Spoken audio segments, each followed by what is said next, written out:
That sounds epic. Hey guys, welcome to That Pedal Show. Dan here. Mick here, hello. So today we're talking about delay, Mick. Right. We're going to go through a few uses, a few misuses, give you some ideas, some inspiration. Yes. And cover some kind of basics off? Yeah, of course, absolutely. What we'll do, I've got 4 delay pedals set up here. I've got 2 analog delay pedals. Yep. And 2 digital delay pedals.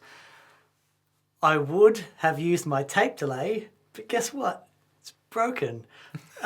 Which just perfectly shows why we had to move on. Yeah. But we will do it. We will do a show Yeah. all about tape delays one day because that's a subject all unto itself. Yes. Yeah. Well, there's a new one coming out, isn't there?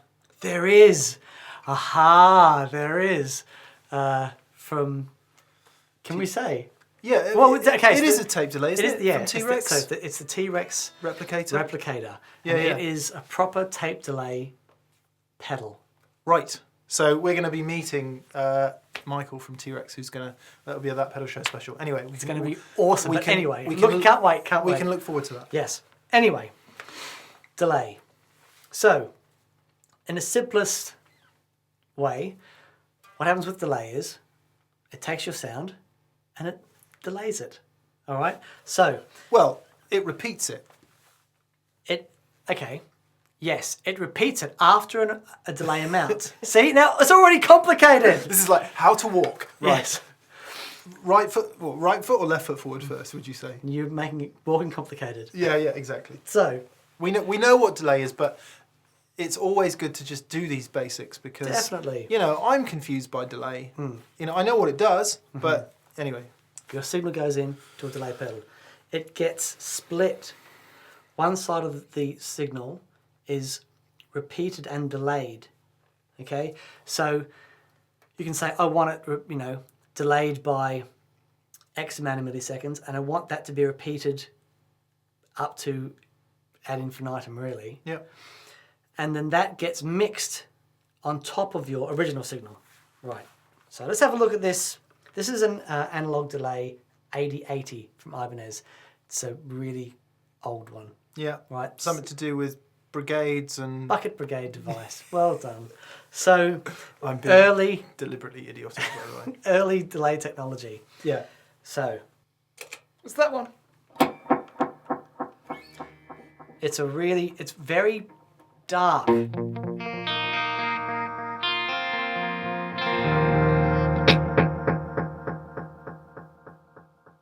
Yeah. Actually, the degrading and delay isn't as pronounced as something like an MXR carbon copy, which will go off much quicker. Oh, definitely. Yeah, No, yeah. This is an 18 volt. You use great chips. Yeah. It's a fabulous sounding thing. Yeah.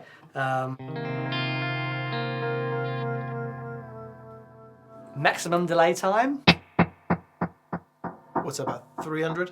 if that.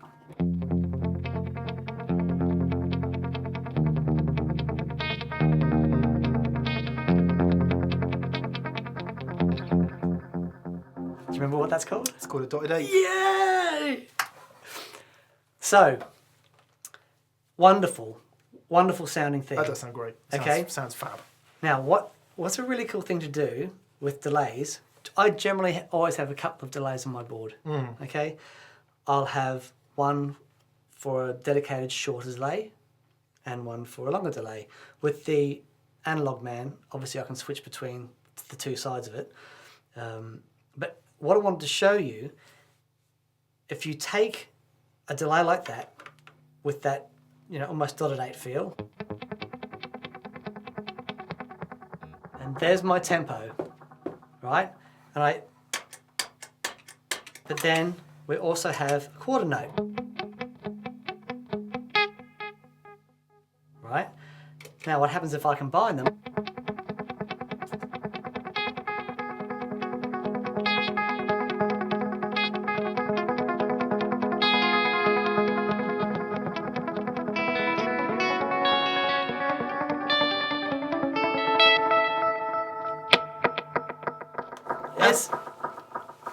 It's great. Yeah, it's a really cool thing to do.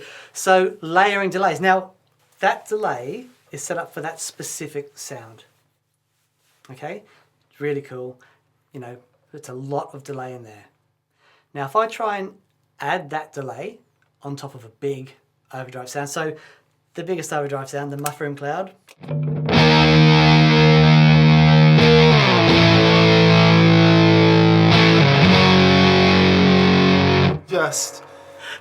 That sounds, just to explain what's going on there, we've got Marshall JTM45 in the different box, 2-Rock Studio Pro 35, Thorpy Muffroom Cloud. That's amazing, isn't it? So what I'm going to do now is I'm going to put the delay sound that we used. Yep. Right. So just to remind you.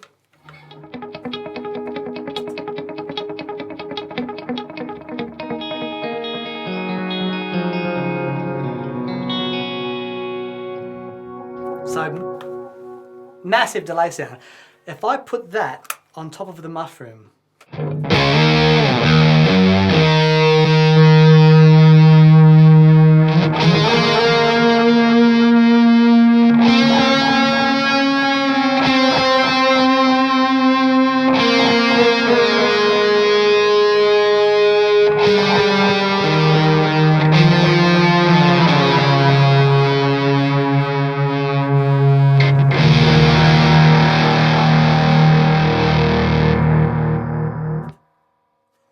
That reminds me of being at a Stephen Wilson gig. There you go. A wall of sound, a beautiful, being completely enveloped in this lovely wall of noise. Ready?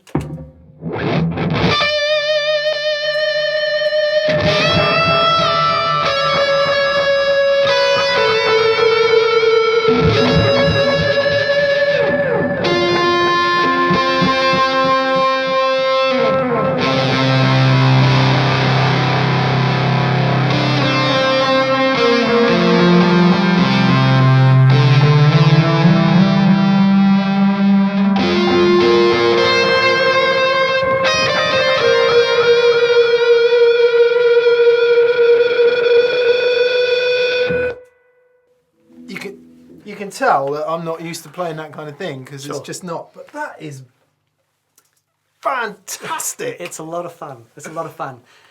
Yeah, you could. I mean, if you've got a busy band going on in a song, I mean, you're going to have to be careful about that. Exactly. I mean, I made a massive mess of it at the beginning there because you'd have to think about what you're playing. You right? do, and if you make a gaff, that gaff is replayed all around you. Yeah, as I've just ably There demonstrated. we go. Thank you for that. Yeah, you're welcome. David Gilmour is a really wonderful, tasty delay user. Yeah. He uses it in all the right spots, but you'll notice that when he's playing a solo with lots of delay, his note choice is always fantastic, but if there's a big, thick delay thing going on, his note choice is very sparse. Just like mine. Just like yours. But now, if I get the lead back, and if I play differently, we'll have a listen to the results.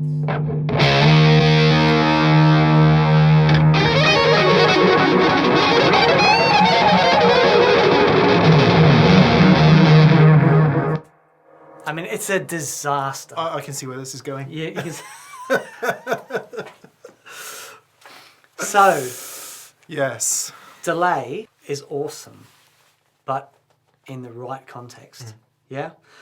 You know, I've got more delay pedals than anyone probably should, and like fuzzers, the delays all have their own character. So that analog delay has got its own organic quality to it. Now, I don't mean that to be just some sort of tone word that I throw out. What that means is because this analog thing is there's still such a direct connection with the guitar, and there's no digital filtering going on. It's all your signal is intact, and you can really feel that when you start getting into the longer delay times. And one of the things I love about the timeline, the fact that your analog dry signal is still analog, and they digitize and they mix the digital signal on top.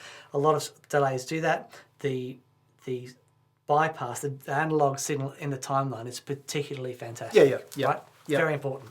So we'll have a look at the two analog delays. Okay, so this is the 8080.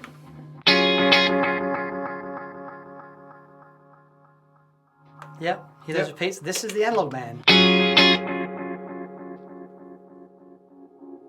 So it's warmer than the 8080. A little darker, a little more grit on there perhaps. Yeah, and when you combine those, let's say we do the King of Tone with the Analogman.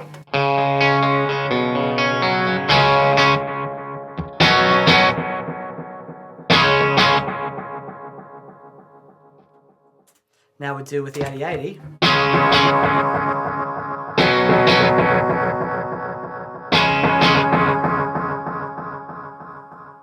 And this is why the Analogman gets so much love, because there's no nasty aliasing of the top end. And the 8080 is awesome at certain things. Yeah. But the Analogman, it's just so lovely. Definitely deals with the drive better. Definitely. Yeah. Definitely. Yeah. So the Analogman also has a much longer delay time. So the 8080, that's its maximum delay time. But the Analogman,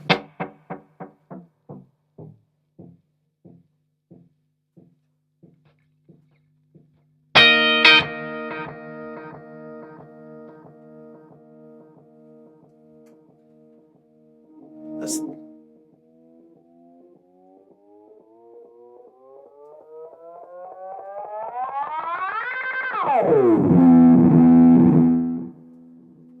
sorry, I'm an idiot. Right. The Analogman, use it every day. It's awesome. The free the tone, and so they're the analog delays. Okay. Yeah. And there are lots of analog delays. Lots of analog delays, and the Memory Man, all that stuff. They're all fantastic. Yeah. But let's just say it. The ARDX20 is definitely our favourite analog delay. Definitely. Easily. I love it. Yeah. So I'm going to have a quick look at the free the tone and the timeline now. Now, what these are really great for is these also have tap tempo. Funnily enough, the Analogman also has tap tempo. We've done a bit on that. So if you want to see the Analogman in more detail, go and have a look at that pedal show thing where we had a really went through it in detail. The digital delays, most of them generally have this tap tempo, where you can tap the tempo into your song, and there you have.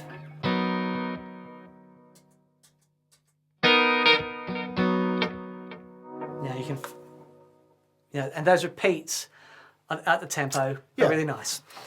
And because of if you haven't watched our Subdivisions delay and you don't understand that like I didn't when we did it, so that your tap tempo controls your quarter note. That's right. Delay.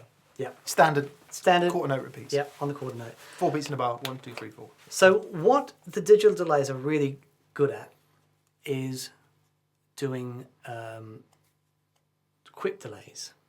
Okay, so I love the analog delays for the slapback thing, but there's something that happens when you go faster. Yep. Okay, so let's have a look at. So let's just put some numbers on that. So where we were before, and we were having those great big long delays, we were talking sort of 300 plus. Yep. So 300 is like the magic. You'll find all kinds of things around 300 milliseconds. You'll find a bit of Gilmour, you'll find David Grissom, you'll find a bit of Robin Ford at times. They're kind of a longer delay. When you're talking about slapback, you're talking what? Under 100? 50? Under 100, yeah, around that. So this is our 99 millisecond.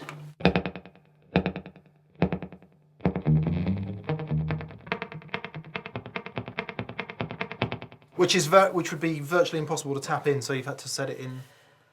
Yeah, you can set it up if you do it at 16th notes. Yeah. Yeah. Yep. But there we go. So if I put a lot of repeats on that.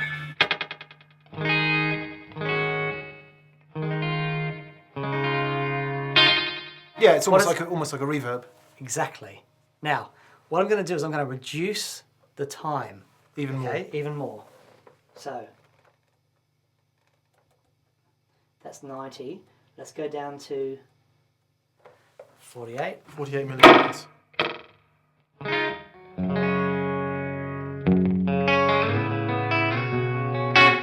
Right, still. So let's bring it down even more to 30 milliseconds.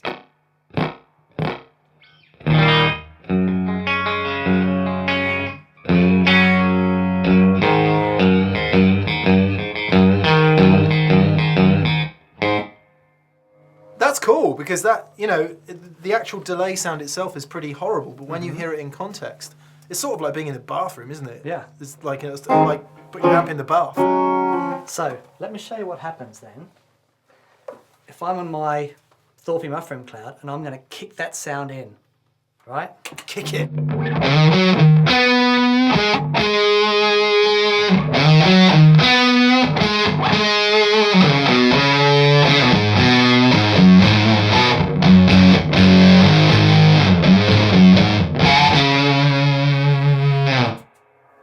There's something really retro about that. Yes. Yeah, yeah. So it's a really cool way to use delay. You know, the really short delay times. Now, if I'm going to, let me bring it down even more. Will it go down more? Yeah, it'll go down more.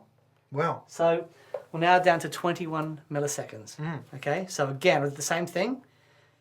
Let's hear it without, just on the dry sound.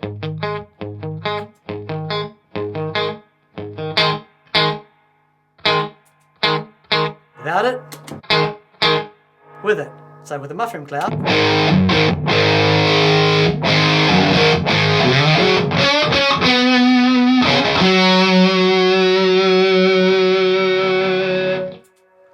It's cool, isn't it? Reminds me, as you were playing it there, the Robert Palmer Addicted to Love. Exactly! That's the exactly.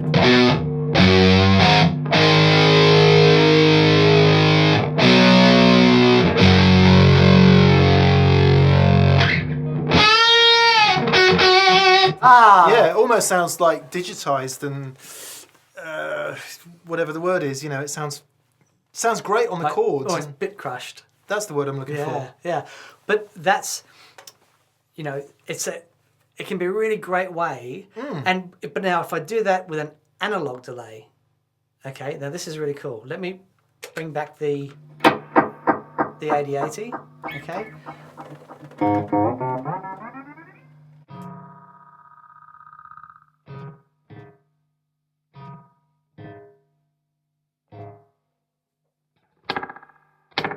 Okay, so.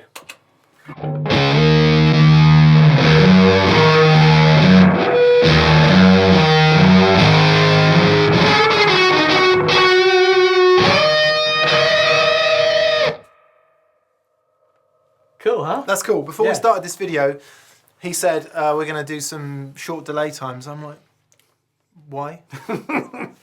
Yeah, that's why. That's why, because it's a different sound than a reverb. Sound. Yeah, it's really cool, and that will poke its head out of, you know, the difference between me going.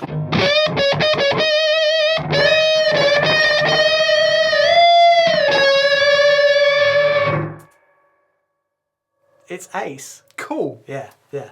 So, experimenting with short delay times can be lots of fun.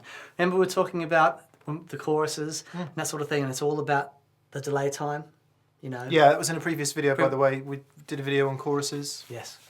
So, but I also wanted to bring up one final thing about delays. So I've had a look at, you know, just being sensitive to when the delays are on your solo and the sort of thing, you know. Well, another thing is, if you're doing a solo, don't be afraid. It gets controversial here, Mick. You ready? Don't be afraid to not have delay on your solo. Now, well, you know what? That's going to be difficult for some people. Yes. I would say, as a stepping stone to not having delay on your solo, try a short delay. Yes, that's a stepping stone, and also turn the delay level down a bit. Yeah. And we haven't spoken about loops. We've done that before. We've talked about a good place to put delays depending on what kind of sound you're using. The conclusion from that was, you know, if you're using relatively low gain amps, not too much distortion in the preamp, and you've got really nice sounding delays in the front. Yep. That's the way you like to do it, Absolutely. right? Everything here is straight in the front. But we've got friends, and Dan's got artists who use a lot of gain in the front end of the amp, and the delays work better for those guys in the loop. So there's no hard and fast rule. We haven't really spoken about that in this video, but we have covered it before. So yeah. So the thing with delays is that it can cover a multitude of sin, right? And I mean, you know, they're amazing, but you know, sometimes if you're doing a solo, it can add a dynamic element just to kick the delay on at the end of the solo. Yeah. You know, don't be one of these guys that has to have delay on, you know, all the time when they're soloing. It can muddy up things. Yeah, and well, when you kick the delay on as well, then you'll play differently. Yeah, I mean, one question we get asked a lot is when using higher gain sounds and playing lead, one of the problems is when you want to punch out above and you want to get that lead sound heard in the band, it tends to get a bit lost when you just stand on another overdrive pedal or whatever. Well, adding a load of delay is going to make that happen as well, because all the indistinctness you've got going on anyway, you're just going to double by using or triple or quadruple by using a long delay. But if I use a really short delay, that's absolute revelation for me. That excellent. Yeah. Now, if I do that and then I kick on a long delay with that, let's hear that.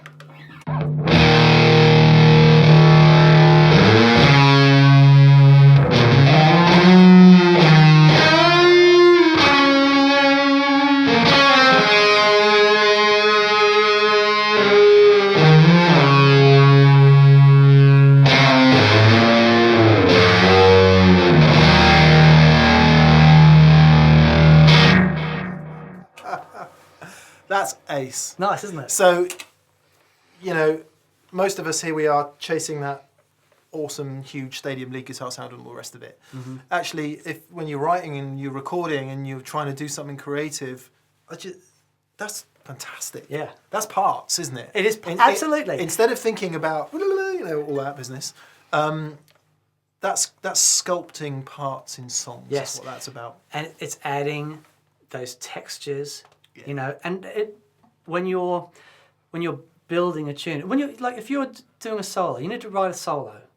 Instead of just, you know, you need to craft it, you need to be musical, but you can actually add these dynamic elements to bring bits out. And that's one of those, you know, if you play your perfect 30 seconds alternate picking, beautiful arpeggiated whatever, and it's just this amazing piece of guitar playing, no one's going to remember it, but you hit like 4 notes with that. And it's instant, isn't it? It's absolutely instant. Yeah. And the first note you hit signifies the rest of the solo. Yep. Very cool. That's very cool. So we've gone on about the analog delays, and we know we love the sound of them, and they're fantastic. But there are things that digital delays can do that analog delays can only dream about.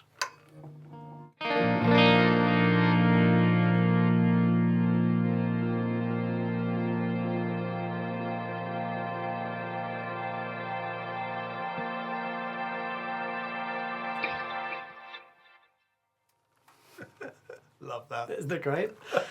So that's a hold function, is it? That's a hold function in the timeline. Yeah. You know, it has all of these amazing, let's see what we can find.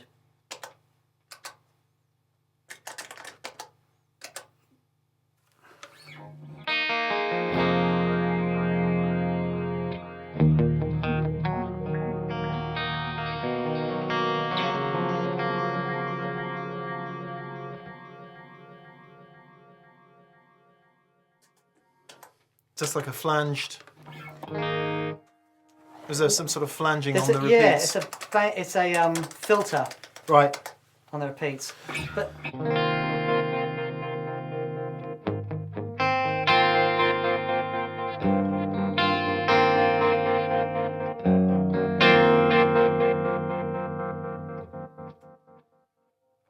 a tremolo on the repeats. Isn't that awesome? It's very. Yeah. You can see why so many people buy the timeline. It's wonderful. It's wonderful. Yeah. I've, you know, that is a staple on my board. You know, I generally have the Analogman and the timeline on the board, the analog mans for the meat and potatoes delays. Yeah. You know, and those short things. But Timelines for caviar sandwiches. Absolutely. Yeah, it's wonderful. So, you know, they all have their place, and they'll all do something really great. And, you know, some things do things better than others. Like, this is why we have pedals. We use pedals because we can be so particular about the way that we shape our sound. You think of them as little tone modules. Yep. And, you know, I think we're living in a golden age as far as this is concerned. You know, we're at a wonderful sort of meeting of technology, and yet both digitally and analog. Yeah, there is no excuses now for not being able to really shape and really, you know, find things that really connect with you. Delays really connect with me. You know, I love experimenting with them and finding these sounds. So hopefully, guys, that's you know, inspired you to, you know, pull some of your delay. I'm gonna. So, as always, we love reading your comments, and there will be three questions that I can think of that will come up in the comments. So I'm going to ask you them now, and you're going to give me quick fire answers. Okay, let's go. 1. Where do you put your delay in relation to your overdrive? I always put my delay after my overdrive. Now, that's not to say you can't do it the other way around. Biffy Clyro, great example. Yeah. Delays first, overdrive second. What tends to happen is it tends to be a very messy sound, but that can be cool. But generally, overdrive, then delay. Can digital delays sound as good as analog delays at the things analog delays are good at? Theoretically, they can. For me, they haven't yet. Yeah. If you're going to have one delay and you want to do loads of things, clearly you want a digital delay, don't you? That's got a load of features on it. You want a digital delay that does loads of things. If that's what you want, if you want to be creative with your delays. Exactly. But if you want a meat and potatoes delay that just for a little bit of echo, you know, the analog man for me is the delay I use the most for that straight ahead bit of slapback sound in the back. But if I had to choose a delay for one of my gigs, I'd have to choose a timeline. Yeah. Because there are other delay sounds that I need. I'm pleased you said that, because that's what I was driving at. Yeah. It's like, if you want the versatility and you want it to do all sorts of things, and of course, if you use the MIDI capability of it and stick it to G2, it means that one touch you can be in this preset, one touch you can be in that preset. That's right. So yeah, completely. And I said I had 3 questions, I only had 2. There you go. So yeah, hope you enjoyed that, guys. You know, keep your comments coming. You know, as always, they let us know what we're going to do next. Yeah. For a start. Well, we said earlier we've had 600 comments on the when you asked for comments. Yeah. So that's 12, 14 years worth of pedal shows. Stuff. Although some might be repeated, so we might get away with like 5 or 6 years. We'll do a pie chart. Yeah. Anyway, guys. I hope you enjoyed that. Hope you got something out of it. Leave your comments, and anything else that you want to see, any questions you have, leave your comments, and we'll do our best to enlighten you. Have a fantastic week, and we will see you next Friday. Cheers, guys. Bye.